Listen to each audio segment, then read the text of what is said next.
말씀으로 새벽을 엽니다. 오늘도 주님 안에서 평안하시고 하나님의 크신 은총과 복이 사랑하는 성도님들에게 함께 하시기를 빕니다. 오늘 아침에 묵상할 말씀 제가 봉독하겠습니다. 베드로전서 1장 3절부터 4절까지입니다. 거룩하신 하나님의 말씀입니다. 우리 주 예수 그리스도의 아버지 하나님을 찬송하리로다. 그의 많으신 긍휼대로 예수 그리스도를 죽은 자 가운데서 부활하게 하심으로 말미암아 우리를 거듭나게 하사 산 소망이 있게 하시며 썩지 않고 더럽지 않고 쇠하지 아니하는 유업을 있게 하시나니 곧 너희를 위하여 하늘에 간직하신 것이라. 아멘. 방글라데시에서 오랫동안 선교사로 섬기시며 소울 서역을 정착시키는데 큰 역할을 하신 박정훈 선교사님은 현재 미얀마에서 두 번째 선교 사역을 감당하고 계십니다. 방글라데시에서 미얀마로 사역지를 옮길 때 방글라데시와 미얀마 그 접경 지역에 있는 로힝야족에 대해서 관심을 많이 갖고 그들을 섬기는 사역을 하고 싶다고 비전을 이야기한 적이 있습니다. 결과적으로 그것이 잘 안 됐지만 현재 미얀마 내에서 소울 사역을 정착시키기 위해서 많은 힘을 쓰고 있습니다. 그때 로힝야족에 대해서 제가 이야기를 들을 수 있었는데 현재 국제사회에서도 그들의 상황 여러 가지 처해 있는 그 상황들 때문에 많은 관심을 갖고 있습니다. 미얀마 안에 수많은 소수 민족이 있습니다. 그 중에 로힝야족은 시민으로서의 지위를 얻지 못하고 불법 체류자로 취급되고 있습니다. 이들은 방글라데시에서 넘어온 불법 체류자라는 뜻의 벵갈리라는 이름으로 불리기도 했습니다. 역사적으로 미얀마 내에서 주류인 버마족에 의해서 많은 억압과 탄압을 당했는데 2017년도에는 수천 명이 정부군의 학살을 당하는 그런 엄청난 일을 당하기도 했습니다.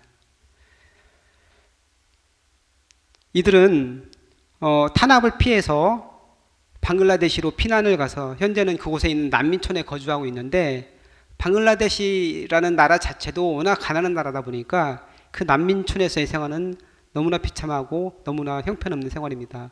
마실 물도 제대로 없고 지금 현재 이들은 코로나에 감염되어 있는 사람이 굉장히 많이 있는데 몇 명이나 감염되어 있는지 그것을 파악조차 할 수 없다고 합니다. 베드로 사도는 소아시아 일대에 흩어져 있는 나그네들에게 편지를 씁니다.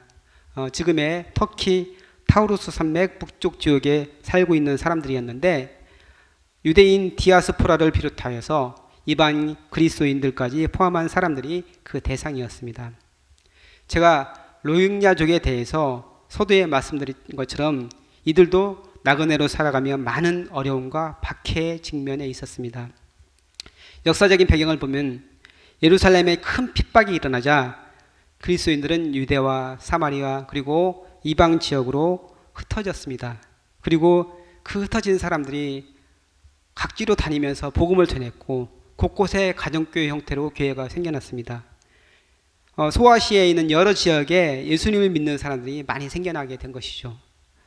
이들은 예수님을 믿는다는 것 때문에 많은 고난을 당하고 있었습니다. 황제 숭배를 당하는 것으로 여기고 있던 그 당시 시대에 예수님을 주님으로 고백한다는 것은 엄청난 용기가 필요한 것이었습니다. 세례를 받아 예수님을 구주로 영접한다는 것, 예수님을 구주로 고백한다는 것은 내 목숨을 내어놓을 수도 있다는 것을 의미했습니다. 또한 당시 사람들의 음란하고 방탕한 삶에 편승하지 않고 구별된 삶을 살아간다는 것은 이것 자체가 사람들에게 미움을 받는 것이기도 했습니다. 이러한 고난을 당하고 있는 성도들에게 베드로는 위로와 격려를 주기 위해 편지를 쓰고 있는 것입니다.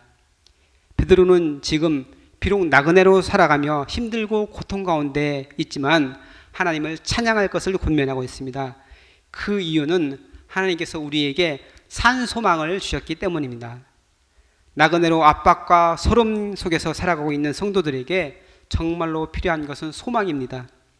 아브라함은 하나님의 말씀에 순종하여 고향과 친척과 아비집을 떠났지만 그의 아내 사라가 죽었을 때 그 아내를 묻을 한 평의 땅이 없었습니다. 우양과 노비가 많았지만 그 지역 사람들의 텃세를 감내해야 했고 눈치 보며 살아야 했습니다.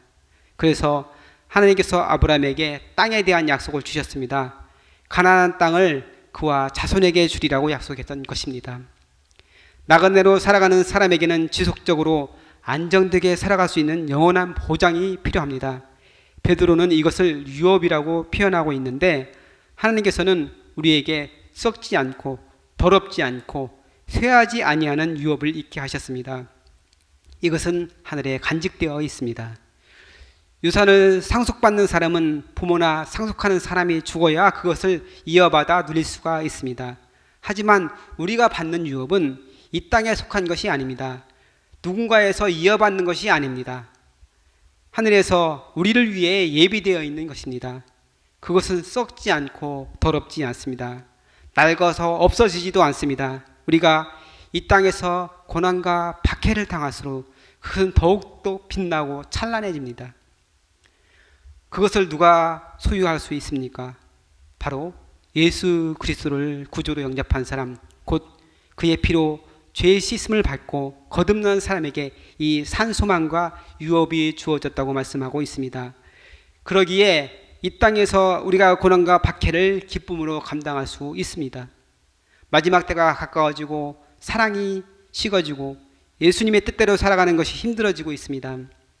믿음을 지키는 것 자체가 어려운 시대가 우리 앞에 놓여 있습니다.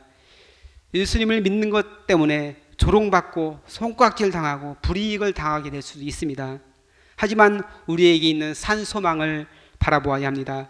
세상 사람들처럼 이 땅에서 잘 먹고 잘 사는 것에만 관심을 두는 것이 아니라 영원한 그 나라를 바라보며 인내하며 믿음을 지키고 오늘도 승리하는 저와 여러분 되시기를 간절히 축원하옵나이다. 다 같이 기도하겠습니다. 거룩하신 아버지 하나님, 영적인 나그네로 세상에서 살아가고 있습니다. 때로는 힘들고 어렵고 애매하게 억울한 일을 당할 때도 있습니다. 하지만 우리에게 있는 산소망을 바라보며 기쁨을 누리게 하여 주옵소서. 우리를 죄에서 구원하신 예수님의 이름으로 기도하옵나이다. 아멘.